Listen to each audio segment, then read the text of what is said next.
What's up, guys? We're gonna talk today about how to make a park pass.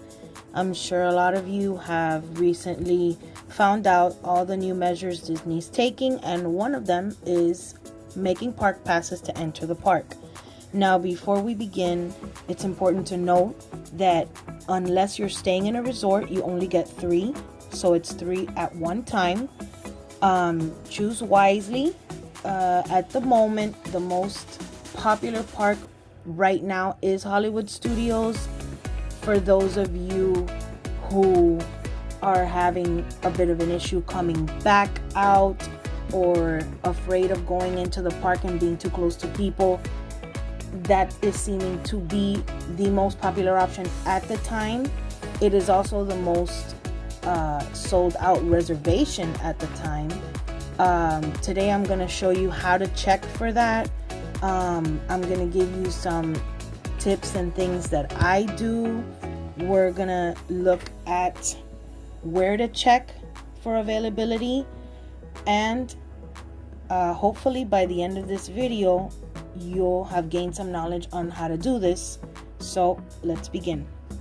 So the first thing that we want to do is, for those of you who don't have it already on your screen, as you can see right here, I have my Disney Experience app, the actual Park Pass shortcut, and the availability calendar shortcut. Now, I have a Galaxy S20 Ultra, so if you have an iPhone, I'm not exactly sure if that's possible on the iPhone, but all you have to do is just create a shortcut from the website, and you can put it on your home screen and divide it however you want. But we're going to go to the browser, and we are going to, if I can take my phone off of airplane mode, we are going to go to waltdisneyworld.com, and instead of clicking up here for the resorts, we're going to go to Walt Disney World, just where the theme park tickets are. And on the home screen, you'll see Disney explaining about the park pass and everything. It also is important to note, not all the resorts are open right now. So if you are staying in a resort, you may want to call or check to see which ones are open and which ones are not available at the time. Of course, every day that can change. So we're gonna go to theme park reservations. Okay, and here's more explanation about the theme park reservations. Now, another important thing, if you have not bought your tickets and you're not an annual pass holder, or you are not staying at a resort and have your tickets already purchased with a package, you need to get your tickets first before you reserve. So what does that mean? You have to have bought your tickets either online or at will call. At will call, I don't recommend. Every day things could change. A lot of what's going on now is that whatever passes don't get occupied that day can be given to the annual pass holders so that they can go in. I myself am an annual pass holder, so what it means is that if for the capacity of the day it's not filled up by the theme park guests or the resort guests, what Disney's doing is allowing the annual pass holders to take up that space. So if you are trying to wing it, which I absolutely do not recommend, you will want to think differently, because when you arrive, there may not be availability for that day in any park. So please think about it. Buy your tickets in advance, reserve in advance, and I'll show you why. So right here where it says want to book a new reservation, you'll see under highlighted in blue, view theme park reservation availability. So why is it important to go here? Like I said before, there's no way of knowing what's taken and and what isn't. As of today, Sunday the 30th, it is available to go to all 4 parks. Now, that doesn't mean that for annual pass holders or resort guests, that's the same thing. I'll show you why. If we go to annual pass holders, there's nothing available. That slot has been taken. Disney resort guests, nothing available. I'm sorry, yes, all 4 parks are available. And then let's look at September. So as you can see, Labor Day weekend is pretty booked. And on the 4th, you have Magic, Animal, and Epcot available, but no Hollywood. Saturday, only Epcot. Sunday, only Epcot. And Monday, just Hollywood Studios that's not available. So, annual pass holders, same thing. Grayed out on Saturday, grayed out on Sunday. Now, it's also important to note, I know with everything going on, we're worried about distancing, we're worried about people taking off their masks. I can tell you from my experience so far at the parks, I have been going since July. I don't live in Orlando, but we have been going very often, and the theme parks are doing very well. I see that the cast members are very involved. It will always help if you do your part. If you think you're too close to someone, try to distance yourself. If you need a breather, there are relaxation stations you can go to. As of right now, of course, things can change tomorrow, things can change today. There is no walking around and eating, there is no walking around and drinking. Now, just because you see that on the annual pass holder calendar, things are filled up, but everywhere else they are not, that does not mean that the capacity is filled up. That means that for that particular group, there are no passes left. Now, Disney is allowing a certain number for each group to come in. Once again, if the slots are not filling up for theme park guests or Disney resort guests, the annual pass holders will get the extra tickets. Now, once you've looked at your dates and decided which days it is you're going to go, you can go back and you can make your theme park reservation.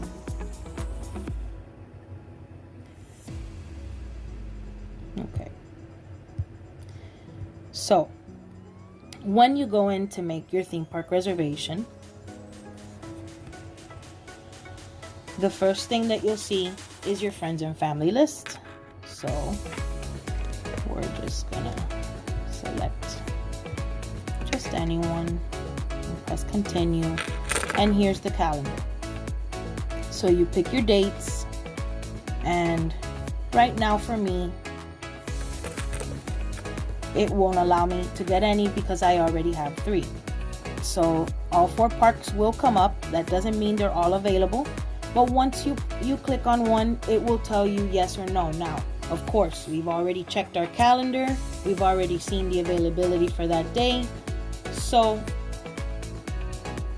we already know that in September, for Disney resort guests and theme park guests, we were pretty much good to go. Now, let's say you've already had your 3 park passes and you entered the park, you just used one and you want to get another one. You are going to see this screen. You cannot have more than 3 at a time. Now, at a time means once you're finished with all 3, you cannot keep getting more. So once I finish with my weekend trip, all 3 of my parks, then I am allowed to go get a couple of more passes. Now, it's not going to allow me, of course, because I already have mine.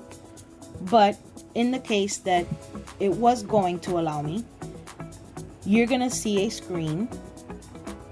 And the screen is basically just going to tell you to confirm the time, which at this time, there's only one slot that you would choose from 9 to 7 for Magic Kingdom.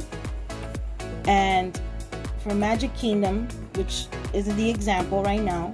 You click on your time, click in the box acknowledging that you assume responsibility if you were to contract COVID, and all of that stuff, that you of course take a risk any time that you really go anywhere.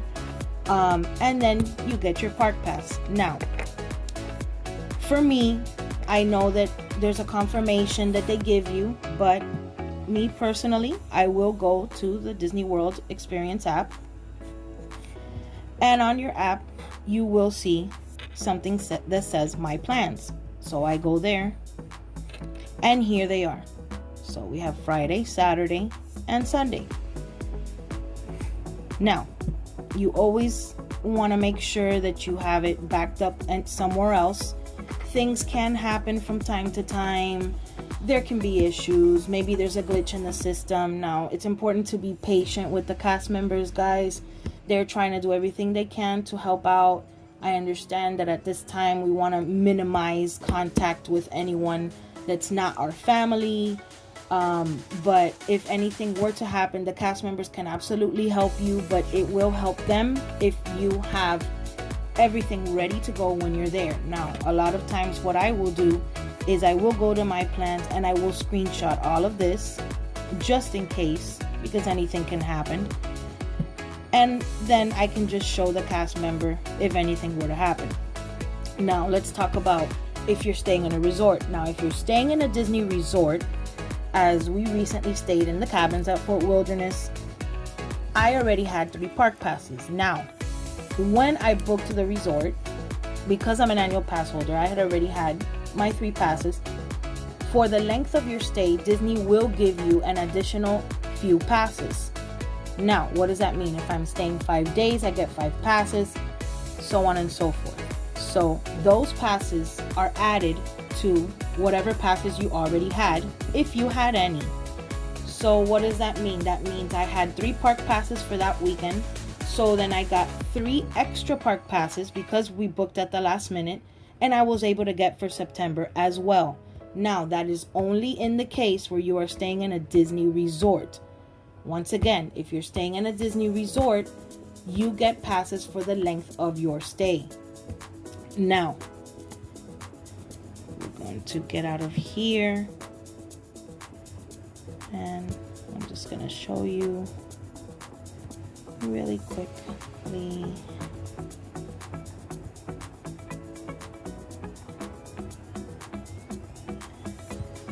What it would look like.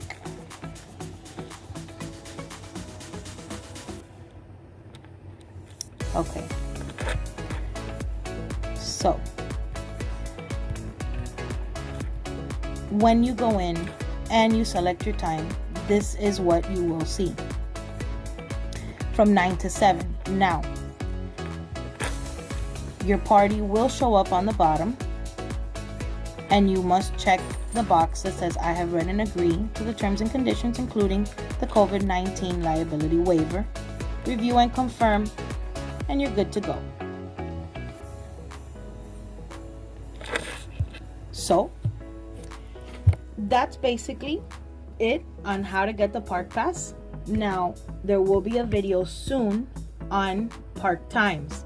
If you're not aware yet and you're making your reservation, for example, for November, as I have some friends who are, there is a change to the times. Now, we don't know, once again, how things work. It's very important, guys. If you don't already follow on Instagram, or just even check in on your browser to the Disney Parks blog, I would highly recommend that. I would highly recommend following any kind of blogs. You can follow me on Destination Disney Vlogs on Instagram.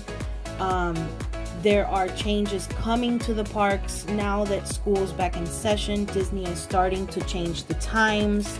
Not all of the cast members have returned to work. The hours are going to get shorter. Now, what does that mean? For Magic Kingdom, Epcot, Animal Kingdom, and Hollywood Studios, you will have less time there. Now, if you're one of those people who you love to go to the park, you want to take advantage of getting on every ride, maybe you have children, maybe they want to get on everything, I would recommend being there early or getting there a little bit maybe after opening, because it tends to be so packed. Now, for Magic, Animal, and Epcot, that's okay. Now, if your plan is to ride Rise of the Resistance in Hollywood Studios, I would not recommend that. There is a 10 and a 2 p.m. window, 10 in the morning and 2 p.m. to get the boarding groups. Now, I would not take my chances on the 2 p.m. Disney hasn't confirmed or released any information if those times will change due to the time changes of the park. I definitely recommend anyone to get there a little bit before park opening so you can have your time to make sure your Wi-Fi works or to make sure your data's working and you have all your bars, because once you open that app at 10 on the dot, the passes can go in literally 30 seconds. Thank God I've been very lucky the last times. I have gotten it every single time, whether it's boarding group 1 through 50 or boarding group 50 through 100 or whatever. It's also important to note that in the Disney Experience app, there is right here a portion that says Star Wars Rise of the Resistance, request access with virtual queue. Now, when the clock strikes 10 and it's time to get your pass, you will hit join. Now, because I'm not there and it knows I'm not in the park physically, which is a requirement to get the boarding group, there is nothing available, but it will tell me that they're boarding groups 12 to 22. Now, if I did have a pass, I could check my status, which I don't have any, and it will give me an approximate time of when I can go back and get in line. Now, it's important to know the approximate times are exactly what it says, approximate. It's not for sure. You definitely want to be heading that way or at least close by Rise of the Resistance if it says you have something like 10 to 15 minutes. Of course, it could be 30 minutes or 40 minutes, but it is approximate. And basically that's about it, guys. I will also be having a tutorial on how to get a boarding group. That is something very relatively new as of December, and I know there's a lot of people who have asked me on how to do it, you know, what time should they be there, what should they do. I'm gonna show you all of that hands-on. That will be a video that will come sometime this month or next month, and I will record it as I'm doing it, so you'll be able to see exactly what to do and at the time that I arrive. And we will also have a short video, or I will post on Instagram the new times as they come out so that you guys are aware of the time changes or any other changes. And I hope you enjoyed this video. Remember to subscribe and to like and hit the notification bell so you get notified every time there's a new video. Bye-bye.